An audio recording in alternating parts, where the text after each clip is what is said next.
Hello everyone, welcome back to VLGA Connect. It's Friday, which means it's governance update time with thanks to Hunt and Hunt lawyers, and I'm joined by my good friend Stephen Cooper. Hello Stephen. Hello, Chris. What a warm greeting. Welcome to you too. Oh look, it's the highlight of my week, getting to spend this quality time with you, chewing the fat, I have to say. Likewise, I'm sure. We've got a special guest in a moment, Tony Raunic, who's going to join us from Hunt and Hunt lawyers to talk about the new Decriminalisation of Sex Work Act and what it could potentially mean for local councils. But it would be remiss of us not to say up front as we record this that we're all very concerned, of course, about what's happening in Europe with the Russia-Ukraine situation. Been trying not to be too consumed by this, Steve, but of course for our generation, it's a very concerning development. Chris, and I think on a range of levels. Without diminishing the seriousness, if I was going to bring it back to the sort of stuff that we talk about, it's interesting the role of oligarchs of business in government decision making. And I know we talk about sport a bit. I suppose wryly amused would be the kindest thing I could say that UEFA has moved the Champions Cup final from St. Petersburg, and it had me thinking for a moment that UEFA maybe had developed an ethical compass, but because you might recall that they were quite happy to award the World Cup to Qatar in spite of human rights breaches, and I thought, oh well, maybe it's a war that's the bridge too far. But in fact, I then found out a few countries had decided not to go to Russia because of or not to send their teams because of safety issues. So we'll stay open on that one. So it's probably money speaking. Who would have thought? Is that the unspoken message there? Who would have thought? And I do want to send out a message of commiseration to, I know, a regular viewer stroke listener in Canada who is part of the governance world. Steve, we've met Ian McCormack on the program before. He failed to get the Wordle out this week and he's devastated, I noticed on Twitter. So I want to say I feel your pain, Ian. Having been there as well, Chris, but props to Ian for his openness and transparency, which is the sort of mantra he would live by, that he was able to publish that to the world. I'm glad you mentioned Ian, though, because he did also communicate after last week's episode, Chris, and sort of raised an issue about the difference between a possible conflict of interest and a potential conflict of interest. And I just wondered if we should unpack that. So how does that line up with our legislative language of material and general? Is that the same sort of thing? Well, I think they're a different concept that people should think about in informing that. And certainly a possible conflict for me goes to that question of materiality, and happy to take any feedback if someone's got a different view. But for mine, a possible conflict is in that grey zone where I suppose technically there's a conflict of interest would exist, but it might be so remote as to not be a conflict. So, and maybe on the basis of materiality. So, say for example, you're a shareholder in a major telecommunications company called Telstra, and they've got an application in for a tower, but you've got $2,000 worth of shares, and your shareholding is not going to be remotely influenced by that decision. In that time where you decide before you consult and you form a view that it's not a conflict of interest, it's a possible conflict. I just need to check it out. Or, your second cousin's best mate is one of the tenderers. Is that person close enough? I've got a possible conflict of interest. Let's investigate that. Versus a potential conflict of interest where something might likely happen into the future that would definitely give rise to a conflict. So, and we talked about the police commissioner last week in a syndicate with people in the liquor industry. Well, it's quite likely that the police would be required to investigate the goings on in a licensed venue. That would be a potential conflict of interest.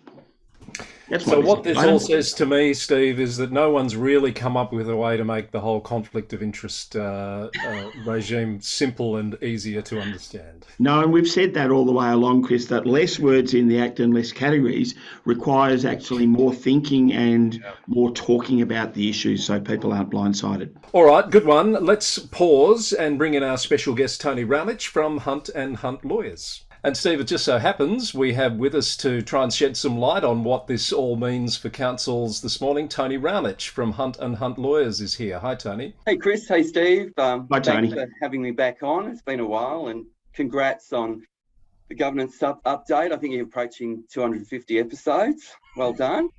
Yeah, VLGA Connect in total is over 250 now, and we've got to say the audience response has been terrific. And something about 2022, it's gone to the next level. But a lot of that's got to do with your support at Hunt and Hunt Lawyers in sponsoring this particular show, Tony. So thank you for that. And maybe we're driving up subscriptions and views today. We're talking about sex, but I know it's actually a serious reform that does affect local government.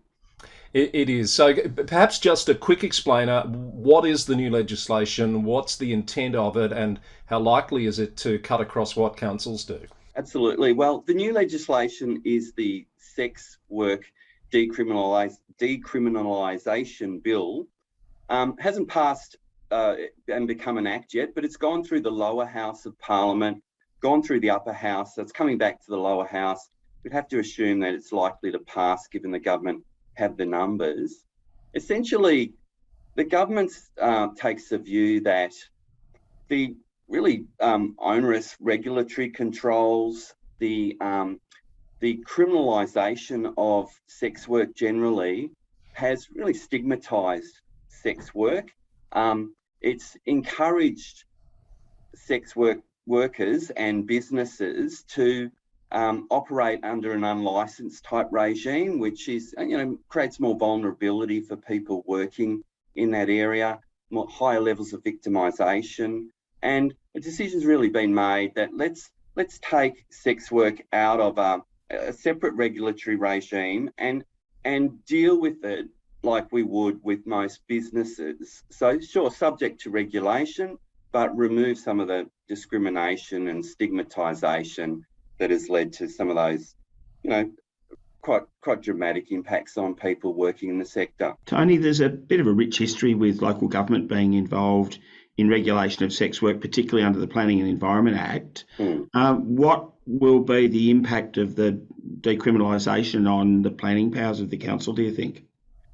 It's going to be really interesting. So what's occurred is, of course, under the current regime, there's under the Sex Work Act, which is really affected by these reforms. Under that act, it's prohibited for councils to grant a permit for a brothel or sex work premises within a residential area. So that provision will be removed fairly shortly, certainly probably in about May, if this bill becomes law. There will still be a need for brothels and sex work premises to apply for a planning permit, likely. However, under the objectives of the bill, councils aren't allowed to discriminate against sex workers and sex work businesses or treat them in a way that is unfair relative to other businesses. So what that means, for example, is that if a council is, through its planning scheme, potentially wanting to say, oh, look, all the sex work premises need to be in industrial areas or a certain type of commercial zone, arguably that would be discriminating against sex workers and those businesses. So certainly the usual amenity issues might come up in a council considering whether a permit ought to be granted, and is there traffic being generated? Is there noise?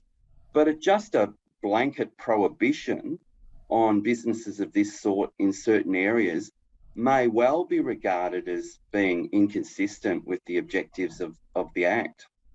Tony, it sounds like, how would I describe this? It will be more important than ever in these issues for councils to act on planning grounds rather than seeking to control brothels or sex work, for example, using planning provisions?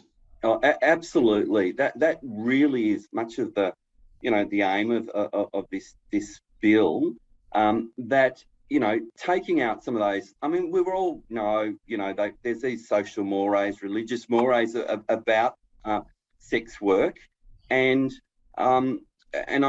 it's certainly the intent for in terms of responsible authorities making planning decisions, that those decisions are based purely upon planning grounds and informed by issues like amenity, not by, religious or moral values.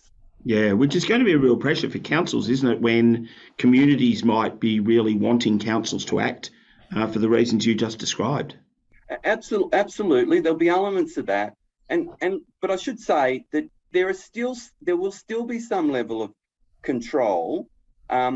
Firstly, under the bill, there will be prohibitions on sex work premises or brothels locating nearby schools, childcare facilities, places of worship when they're operating. So it will still be possible to have a blanket prohibition in relation to those locations. But generally, just for a council to say, look, we take the view that we don't want these premises at all in our municipality, or if they're going to be there, we're going to tuck them away next door to factories. That sort of attitude would be, I think, entirely inconsistent with the objects of this bill, and would potentially any provision in a planning scheme might be struck down if this bill becomes law. Yeah. Tony, that might have answered the question I was just in my mind. If councils decide, because of political pressure, for example, to still go down those sorts of pathways, what are the potential implications or repercussions of doing that? Is it just that, what you've just described, that being struck out in a planning sense? Yeah, and it'll be interesting to see how that plays out, because there may well be some attempts to do that. But I imagine it's like, if a council was to say, we're not going to have any, broiler farms at all in our municipality, or we're not going to have any industrial premises in our municipality, that sort of thing would be scrutinised closely by the planning department, would be subject to the Planning Environment Act provisions, which really, there's an understanding that there's different demands and needs across the community, and let's face it, this is one, and that each municipality needs to find a way to accommodate this in a way that's not discriminatory in relation to the people who are working within the industry. But how that actually plays out, Chris, is going to be really interesting, and I think we'll probably see some attempts. We've already seen some political angst about this in the lead up to the bill being considered. Tony, you've possibly given a clue to your answer to my next question. If we can turn to local laws, someone asked me during the week, what about if a council wanted to require a person soliciting for sex work to have a permit, on the street, to have a permit? What would be the implications of that sort of act using the local laws of the council? That sort of local law.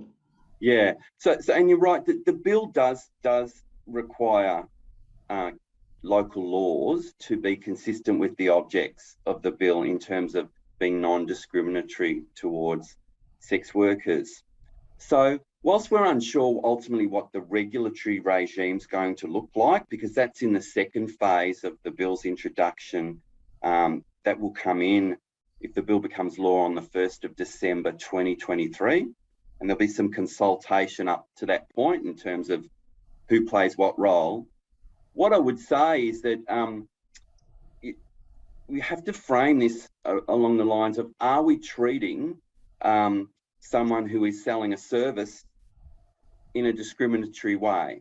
So arguably, if a council was to say, if a sex worker was working on the street and selling a service, we're going to either prohibit that or require them to be regulated in an additional way, if that's not consistent with how other businesses selling services on that street are regulated, then it's unlikely to stack up. It's unlikely to be consistent with the objects. Now, what's important here for councils is that we don't really know what local government's role will be in the regulation of the industry. We know that the regulations are going to be stripped back and be much less complex, much less onerous, but no doubt, like every business, there'll be regulations. And we've currently got a Public Health and Wellbeing Act, which has all these provisions around mandatory, sexual disease testing, having authorised officers able to just, without notice, inspect premises. What we don't know is whether local government, what role they'll play there. I was going to say whether they'll play a role, but it's almost certain they'll play a role. What role Victoria Police will play, what role the Department of Health will play. But there will be a process of consultation. I see that our friends at LG Pro, in the LG Pro news this week, have got a note about next Tuesday, the 1st of March, there is Department of Justice and Community Safety are kicking off their first round of virtual discussions with industry. So no doubt this is a conversation over the next 18 months that will sort of develop this new regulatory regime. And I see, Tony, well done to you and your team, that there's a memo on what you've just spoken of on the Hunt and Hunt website. We like to try and keep the sector up to date on these things, and I think there'll be more to come as we see this regulatory regime develop, and I suspect also as we see communities grapple with these this issue of planning scheme, amenity versus kind of social and moral positions on this issue. And yeah, I dare say that we're going to see some real controversial decisions potentially. Tony, often with these pieces of legislation, the devil comes later in the detail of regulations. From a public health perspective, I've had a look at the implications for traditional roles that councils might have played in public health in this space. What do you expect to see happen there? Yeah, and that's right. I think that, I guess what the sector would like to avoid is being, becoming quasi police officers in this regard. And so I guess while the local government sector, we do play that public health role in relation to, other goods and services, cafes and other services that impact on public health. I think that we would not like to see this be taken beyond simply, inspection. That is, is the premises clean? Has the premises been licensed? Rather than this stepping in and asking workers to give their pretty confidential medical records, for example, to local government officers. But yes, it's going to really be interesting how this plays out in a way that doesn't create another complex, onerous level of regulation that then is an incentive for industry operators to go unlicensed and underground. Thank you, Tony. I think that's been a really useful overview of the likely impacts on councils. It's the sort of issue that I know you'll keep a watching brief on and keep us informed perhaps if something further develops. But in the meantime, that information Steve mentioned, it's on your website and freely available for people to have a look at? That's right. And everyone's welcome to email, and I'll send you a copy as well. Really appreciate that, Tony. Thanks very much for your time and insights. Thanks, guys. Always good. Cheers, Tony. Now, Steve, we must say we recorded that earlier with Tony Raunic from Hunt and Hunt Lawyers. As these things have developed this week, that bill has now become law. It's passed the Parliament. And I think as of this morning, we're still waiting for word on when it receives royal assent. Yeah, but our secret's out, Chris, that we'd recorded that a bit early. So in the interest of transparency again, good one. Well, it happens, doesn't it? Now, let's have a look at some of the other news of the week before we wrap up. There's quite a bit, so I might just throw these stories at you, Steve, and get your off-the-cuff comments. The countback at Moreland Council is proceeding. VEC have put out a statement this week saying, or explaining the reasons why it does need to proceed, even though those VCAT proceedings about the validity of the election as a whole, I guess, for that ward, are yet to be determined. No surprise there, really? Not really, and I think if there was any doubt at the VCAT end regarding the authenticity, if you like, of the final result, that would emerge. So I think we've got reason to have a lot of confidence in that process, Chris. Yeah, so they're effectively saying the legislation requires the vacancy to be filled by a countback. I think there's probably wording in there that it needs to happen in a timely fashion or something to that effect.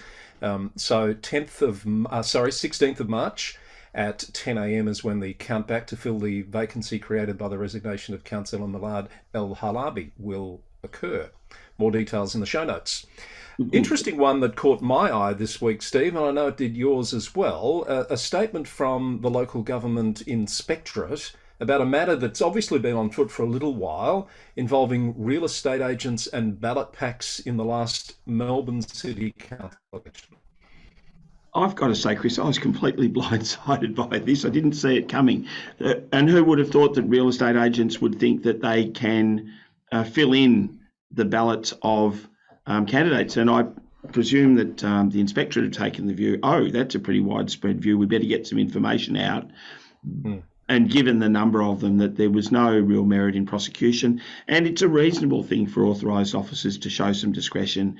It's consistent with model litigant guidelines to sort of look to the public interest in a prosecution. And it doesn't seem that there was any ill intent there. No, I agree. I don't believe it's certainly not giving us that impression. Most of the property owners, if I'm reading this correctly, actually reside in China. Because of COVID, etc., they weren't here. And the law actually allows, if you are absent from the country in the 15 days, I think it is, prior to the election, you're excused from voting. So there might have been a sense that they had to have those ballot packs filled out and submitted to avoid a fine, but that wouldn't have been the case. No, exactly. Yep. All right, again, details in the show notes if you want to read up more on that. I was intrigued by this one out of New South Wales. Also intrigued that you've corrected me on how I've been pronouncing Kiama Shire Council in New South Wales. I've been saying Kiama. They're trialling open councillor briefings. This is a subject that's come up from time to time in Victoria, Steve. It's never really taken off. In fact, I can remember a shadow local government minister promoting the idea that if they got into government, this is quite some time ago, that they were going to open councillor briefings to the public to make them more transparent. What do you think about this trial that's happening in Kiama? I'm resisting the temptation to have an opinion on this, Chris. I've got to say, I had a Sir Humphrey moment of, courageous decision, Minister. And not to say that there's anything wrong with open or closed briefings, because really it's about the integrity of people and the goings on there. I must say, though, I wondered about the impact on a briefing associated with the theatre of having outsiders in the room, or, the community in the room, when the purpose of the briefing is to really explore and unpack the information in amongst the councillor group, but to fall short of making a decision. So, I'll be very interested to see how that goes at Kiama. I will be too, because my mind went in a number of directions. So once you open them up to the public, which I'm not saying is a bad thing, it could very well be a good thing. I think there's then going to be a pressure for there to be some sort of public participation element eventually in that. And if that happens, it might be simply presentations on behalf of community, etc., which is fine. But once that starts to happen, aren't we virtually replicating the council meeting? Exactly. And then you're also, I think, eroding the work that you do under your community engagement strategy about, where does a presentation to a briefing fit in regard to all the other engagement that's done with the community? Yeah. Again, I'm with you. I'm not saying it's right or wrong, but these are just dynamics to be looked at. Yeah, I think it'll be an interesting one to keep an eye on. It's just a trial at the moment to see whether it should become a permanent thing, and they've done it ahead of an extraordinary meeting that they're happening this week. So it's been particularly focused on items that were coming to that particular meeting. I want to stick in New South Wales for the moment and just note this story out of Lismore, where there was a pretty historic decision made last July to hand back 37 hectares of land to traditional owners. That was hailed as being historic and significant at the time. It's been moving slowly towards that being given effect to, and then the election happened, and a councillor known as Big Rob put in a notice of motion to halt the process, wanting more information about financial implications, etc. And it's caused quite an uproar in that community, Steve. Ultimately, the council has voted that motion down 10-1 and are now holding workshops with traditional owners to plan the way forward. So it's past a last minute hurdle, but it's left a bit of a sour taste is what I'm sensing in people's mouths. I think it's one of those issues, isn't it, with a range of social causes, that it's not only the final decision, but how you get there, and the impacts on affected communities are significant. So in some ways, that's a real pity if that's, I guess, been weaponised at all, Chris. Yeah. I think the topic's really interesting, though, and there will be more of this as we go through the process with the Europe Commission and truth-telling and reconciliation. There have been handbacks with a number of councils and government agencies in the past. I'm thinking certainly of a significant site at the Northern Grampian Shire just out of Stawell, where that council did a handback a couple of years ago. So it's a space that we need to be alert to, and an important element of reconciliation. Yeah, good points all. Okay. Now, there may have been something in the last 24 hours that I've missed on this one, but the Supreme Court hearing in New South Wales that was requested by the Electoral Commissioner in relation to 3 council votes, basically saying there was a defect in the electronic voting system that meant those particular elections, a ward in Shellharbour and the other 2 elections, should be declared void. I haven't heard if there's an outcome of that. It was a 2-day hearing this week. That's just one we need to keep a watching brief on. Yeah, Chris, and it might cause a schism in our friendship because I am a huge fan of pencils and papers in elections. No, I won't fight you. I won't fight you there. I think the whole I vote thing is probably a cautionary tale, isn't it? Absolutely. The other councils, by the way, were Kempsey and Singleton. So we'll keep an eye on that. And of course, when there is news on that, you can hear it on the Local Government News Roundup. Now, we've spoken about this before, and I believe there's an update from you on rats in the ranks. Well, Chris, it was funny because we do occasionally mention Rats in the Ranks, which is the landmark documentary that was filmed at the Leichhardt Council in the 1990s, I believe, regarding the machinations for the election of mayor. And it popped up in my Twitter account this week that Anthony Albanese appears as the young official from head office that's called in to broker a truce between the warring parties. Is that right? So, but it turned out that Mr. Albanese didn't want to appear on camera, but there is a reference to his role. But the more important thing, and go to your show notes, is that I had thought that it was only available through the National Film and Sound Archives, but in fact, Rats in the Ranks is available on YouTube. And the link is in the show notes, I believe, Chris. It is, and that's excellent. I can't wait to find some time to watch that. Any local government, official local government tragics, it's a must-watch. Yes, I'm embarrassed to say I've never seen it. Heard of it, haven't seen it. Now, finally, I want to wrap up by noting the resignation this week of a very good friend and one of the great guys in local government. Bill Millard is standing down as CEO at Moyne Shire after 4 years. He'll be standing down next month. He worked with me at Hobson's Bay a few years back. if you look at the tributes that have been flowing to Bill as he departs the CEO role on LinkedIn, it's quite extraordinary. So I just want to personally send him best wishes and all the best for the future. Chris, Bill and I missed each other at Hobson's Bay, so I'm not sure that we've actually met. But people, not only you, whose opinion I value, share those comments that you've made. So good luck to Bill.